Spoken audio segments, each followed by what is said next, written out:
Hey family, it's Brittany Bell, and this is another Power Parent Moment.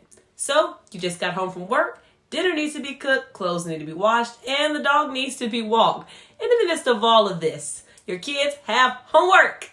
If homework in your house feels more like an epic war with a lot of collateral damage, then just stay with me for some tips to make homework time less a battlefield and more like a strategic chess match. Here we go.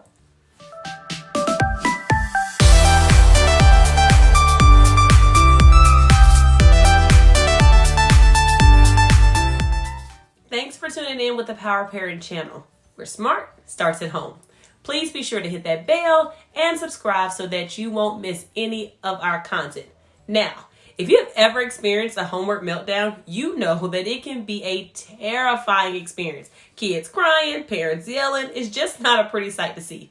Though kids grow and get older, homework time doesn't necessarily get easier. So if you have found yourself upset, distraught, or downright ready to throw out the baby with the bathwater, I am here to help you with some tips that might move the scales towards a more peaceful at-home work session for you and the kids. Tip number 1, find a routine. Have a scheduled time for homework. It adds structure to our children's life.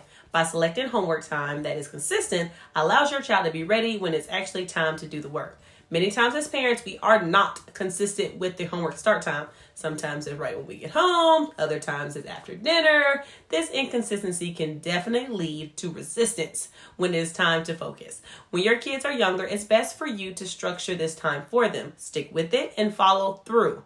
However, as they become more independent learners, around, let's say, middle school, you can allow them to have a say-so in the time in which they complete homework. Then your job is to help them be accountable to the schedule they help create themselves. Tip number 2, create a homework space for your child. Some may think this is a luxury, but it's really important. When the space around us aligns with the work that we are doing, it makes it much easier to get the job done.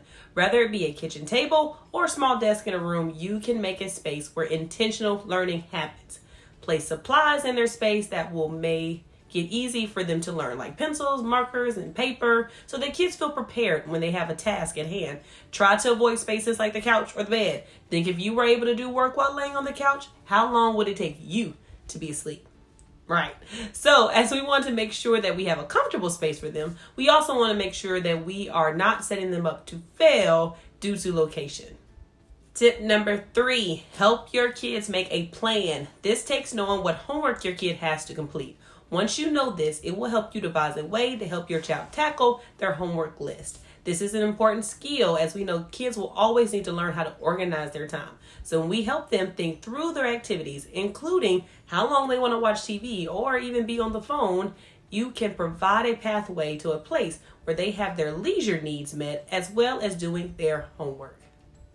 Tip 4, aim for practice, not perfection. Homework is designed to practice to apply a concept taught by the teacher. Having the mindset that your child is practicing and that the most important part is the process allows you to stop taking it so personally when they don't get something right or they don't know how to do it at all.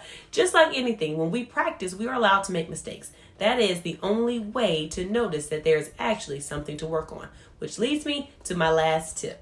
Tip number 5, give grace and mercy to yourself and your child. Remember, you are the parent and not necessarily the teacher. The idea of homework is to practice concepts that your child learned in school. So your role does not have to be the teacher, but more of the support team. Think of yourself as technical support when your child asks you for help. Sometimes tech support can fix the problem, and sometimes you just have to send that device in for repair. Your teacher is the master repairer and needs to be aware that concepts were missed in class. By encouraging homework completion and offering support at home and making the teacher aware of any issues that you have done your job, and let the teachers now do theirs. So Power Parents, that's it. I hope these tips will help you build a foundation to your happy homework place. If you want more information on how to handle specific homework issues with your kids, comment below. I would love to check in with you and help you in any way that I can, because Power Parents stick together. Now, don't forget to subscribe, like, hit that bell so you are here when any new video drops. Until then, love your kids, and remember, smart starts at home.